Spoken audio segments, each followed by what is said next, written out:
Hello everybody and welcome back to a brand new video.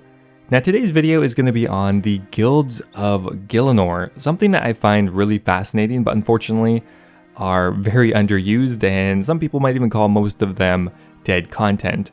Guilds have existed in the game for a long time now, but unfortunately most of them have become obsolete or were just never useful. The only ones that are considered really relevant are those that have been either added recently or updated recently.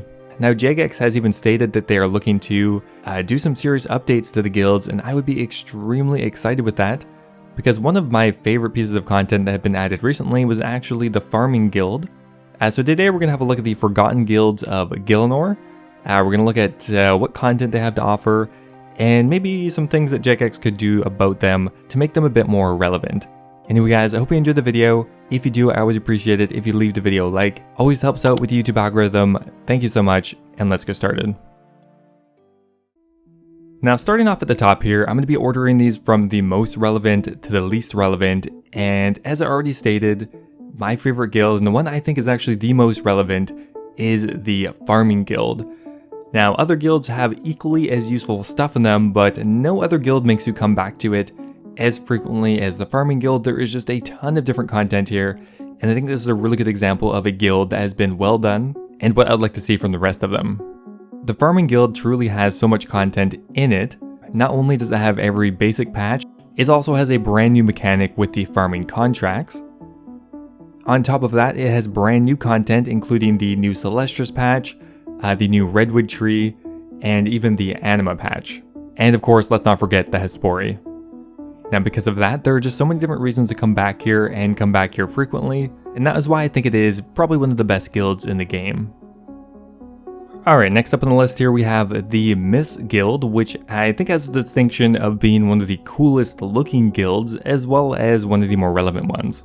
Which is good because it does have the highest requirements to access it of any guild in the game. Now one of the main benefits it gives is of course Wrath Runes, which provides one of the highest money-making methods for rune crafting currently in the game. It even offers a basement with actually relevant monsters to fight, mainly including chromatic dragons, but it's fairly extensive compared to, for example, the Legends Guild basement, the Heroes Guild, etc., which are pretty minor in comparison. A very cool guild. I don't think it really needs any updates, as it's already pretty relevant.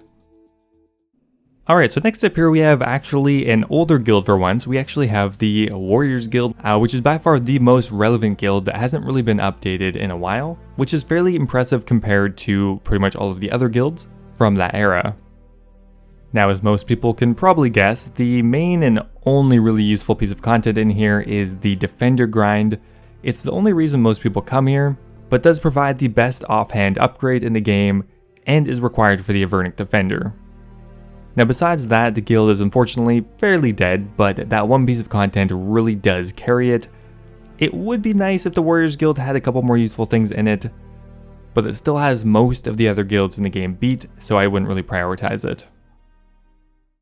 Alright, so next up on the list here we have another fairly new guild, and that is the Woodcutting Guild. Now as this one has been recently added, most of the things are fairly relevant. It does include pretty much every tree in the game, including a new variant which was the redwood tree, which to this day still provides a fairly competitive way to train your woodcutting at the higher end. There is even a sawmill, which is a pretty quick run from the bank, which is pretty competitive with other areas. There is a place to turn in your bird eggs, which previously had absolutely no use. And there's even a dungeon full of Ents, which allow you to fight them outside the wilderness, granted they don't drop as many resources. An okay moneymaker, but really the other things make it the most relevant, and another pretty good example of a modern guild that people actually want to go to. Now next up here we have the Fishing Guild, which kind of is in between the realms of a relevant, well-designed guild and pretty much irrelevant. It did receive an update back in 2017, which made it a lot more relevant. It included the addition of the fishing platform, and I believe the +7 boost as well. So the Fishing Guild does offer a good spot to fish for either regular sharks as well as minnows, which is one of the best fishing money-making methods. Granted, it's not very good. Now it's not really an issue with the guild itself, more fishing just not being that good overall. Now that's pretty much all the Fishing Guild has to offer, but that still makes it more relevant than the majority of the guilds here. so I wouldn't really prioritize updating this one again, because there are guilds out there that are much less used. Now, next up here we have the Mining Guild, which until 2017 would have been further down on the list, but it did get an update that added in a couple of new things. Now, the Mining Guild has rune rocks, which is useful, although not unique to the guild, as well as it offers every other type of mineable ore in the game, including adamant, mithril, coal, and iron. It even offers a new high-level rock called amethyst, which is pretty heavily used in making amethyst arrows for PvP and a few other things. Now, the Mining Guild is kind of right on the cusp. Yes, it does have a couple useful things to it, but if you were to compare it to, for example, the Farming Guild, it wouldn't even be a fair comparison. With that said though, the Mining Guild already did get an update a couple years back, and at least it is useful for something. Now, next up here we have the Crafting Guild. Now, the Crafting Guild is kind of hard to rate, and one thing I want to get out of the way first is the Crafting Guild is extremely useful, but not really so much to do with the guild itself, more so to do with the level 99 skill cape. The skill perk on the crafting cape is one of the best in the game because it is one of the closest teleports to a bank. With that said though, you wouldn't have access to that until you have 99 crafting, so it's not really a perk of the guild itself, and that is why the Crafting Guild is ranked so low. Now, with all that said, is the Crafting Guild bad? Well, yes and no. The Crafting Guild is actually a bit more useful than I think a lot of people give it credit for. I hardly ever see anybody here, yet the spinning wheel in the Crafting Guild is very close to a bank, so I'm shocked I don't see more people here, as the guild only has a level 40 crafting requirement, which is fairly low. Like, where are all the bots? The real issue is it's kind of hard to peg down what you would offer in a Crafting Guild. You could do something maybe similar to construction contracts or something. If we ever got an artisan skill or something along those lines, I think I could see the Crafting Guild being useful. Maybe just adding in a training method here that is low XP per hour but almost no cost. That could be interesting. However, in its current state, while it does offer all of the amenities you need for crafting, things like pottery, firing things in the furnace really just aren't that useful, which means the Crafting Guild is just not going to be that useful. So next up here we have the Wizards Guild. I guess you could say it's unassuming at best and boring at worst. From a visual standpoint, kind of unimpressive. I guess it's kind of meant to be a hidden little guild in a town, but yeah, it's just kind of a boring building. However, content-wise, I would say it's even worse. There's almost nothing to do here. Now, beyond being a point of interest in a couple of different quests, the Wizard Guild doesn't really offer anything.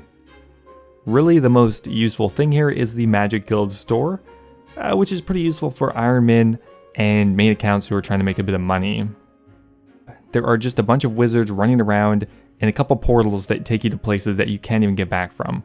So it definitely could use new content, either a actual training method here. You could move the mage training arena here for all I care. Maybe even eventually move the Nightmare Zone imbues to the Wizards Guild. Maybe you could implement a minigame here, or otherwise a training method where you could save up points and eventually enchant your jewelry. It would thematically make a lot more sense, make this guild kind of useful, and then we could finally get more things away from Nightmare Zone. Now, next up here we have the Cooks Guild, which is one of the more iconic ones that is visible right by the Grand Exchange. Now, unfortunately, not particularly useful. Even for a free-to-play guild, there's not too much to do there. Now, one extremely simple change I think you could make to the Cooking Guild is to give it the closest range to a bank in the game. Right now, that distinction actually goes to the Myths Guild, which is 0 tiles away. Right now, to access the bank here, you need either 99 cooking or the Varrock Hard Diary, which I think would be a fairly high requirement to unlock the best range in the game.